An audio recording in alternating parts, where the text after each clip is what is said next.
Hello and welcome everyone. Thank you very much for tuning in. This is a screencast-o-matic presentation and recording for the part of the lesson that has us looking at how political attack ads work.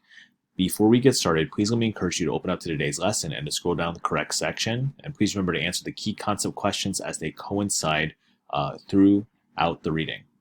Please also remember that you can replay any part of this presentation for detail, clarity, or repetition later on. Let's go ahead and get started with the first section of substance here for the table of contents for a brief history of political advertising. The most famous political advertisement in American history aired only one time on television, but it's been viewed and referenced countless times because it signaled such a radical shift in how candidates pitched themselves to the public. Known simply as the, quote, Daisy ad, end quote, the minute-long slot was created by the advertising firm Doyle, Dane and Bernbach on behalf of President Lyndon Johnson, who was seeking re-election against Republican Arizona Senator Barry Goldwater in 1964. It begins with a little girl counting petals on a daisy, and the camera gradually zooms in toward her pupil, which reflects a mushroom cloud explosion. Then briefly an ominous message flashes on the screen urging viewers to vote for Johnson because, quote, the stakes are too high for you to stay home.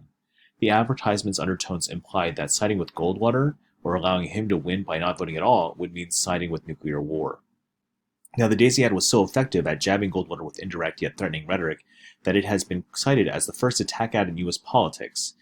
Prior to seminal production, political advertisements typically functioned as truncated stump speeches rather than creative, evocative ventures. Not surprisingly, Goldwater responded with outrage, accusing the Johnson campaign of harping on people's fears of nuclear warfare, but it was too late. The age of the attack ad had come to stay. Now, when the Daisy ad beamed out to an estimated 50 million viewers, television commercials for political candidates hadn't been around all that long. The first aired in 1950 on behalf of Connecticut Senator and former advertising executive William Benton, who broadcast his commercial on screens set up in public areas like shopping centers and street corners. Since few Americans at the time had televisions at home, the novel trick worked, and Benton narrowly won re-election. 2 years later, the 1952 presidential race cemented political commercials as a cornerstone feature of election campaigns. A televised Dwight Eisenhower chatted with viewers during, quote, Eisenhower Answers America segments, and his vice presidential running mate, Richard Nixon, quelled allegations that he had accepted illegal corporate funds with his, quote, checker speech, in which he cleverly admitted that his camera-friendly dog Checkers was indeed a gift from one of his supporters.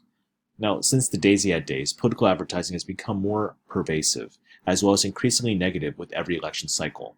It seems, although the internet and blogosphere have raised the stakes for credibility in political attack ads, since they now can be quickly fact-checked and debunked, it's nevertheless those below-the-belt ads that have turned voter tides. For instance, the 1988 presidential showdown between Vice President George H.W. Bush and Massachusetts Governor Michael Dukakis produced two notable attack ads that helped push Bush into the Oval Office.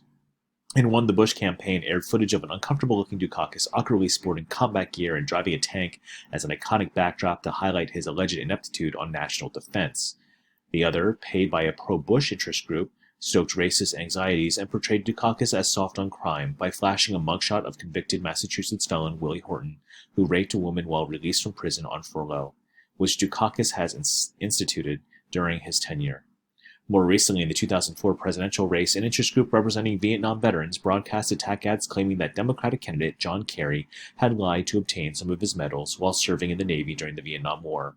Although the allegations were later proven false, the commercials nevertheless dented Kerry's reputation and electability. For an idea of just how big a business political campaign advertising has become, in 2012, campaigns around the United States for president, governor, and Congress are expected to spend a staggering $3 billion on television advertising alone. But those dollars don't just go to the moving pictures on screen. These specialized commercials spring from a sophisticated industry that targets messaging toward its audience with the precision of experienced hunters lining up prey in their crosshairs. Please proceed to the next section on political attack ads from start to finish.